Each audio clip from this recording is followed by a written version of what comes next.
आज आम्ही गेलो होतो बाहेर जेवायला. नमस्कार मंडळी, कसे आहेत सगळे? सकाळी देवपूजा वगैरे करून घेतली आणि सकाळचा स्वयंपाक करायला घेतला. आज बनवली होती मी ओले वाटाण्यांची ग्रेव्ही आणि पोळी. तेच स्वयंपाक वगैरे करून घेतला आणि ही बघा माझी चिचूताई अख्खं घरभर फिरायला लागली आता. थंडीचं काहीच बघत नाही, फिरतच राहते. त्यानंतर स्वयंपाक झाला होता.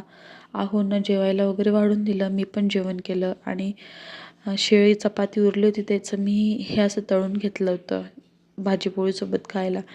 त्यानंतर कामं वगैरे आवरून थोडासा आराम केला आणि मग संध्याकाळी आम्ही गेलो होतो बाहेर. आम्हाला थोडं काम होतं. मग तिकडनं उशीर होऊन गेला होता. मग आम्ही बाहेरच जेवणाचं डिसाईड केलं आणि पहिले तर स्टार्टरमध्ये आम्ही फक्त मसाला पापड मागवला, कारण नेहमी आमच्यासोबत असं होतं की आम्ही स्टार्टरमध्ये दुसरं हेवी मागवतो आणि आमचं जेवण होतच नाही. आम्ही स्टार्टरमध्येच आमचं पोट भरून जातं, मग आमचं दुसरं उरतं, म्हणून आम्ही यावेळेस मागवलं होतं मशरूम मसाला आणि तंदुरी रोटी आणि मस्त पोटभर जेवण वगैरे केलं आणि घरी आलो. चला तर मग असा होता आजचा माझा दिवस. बाय.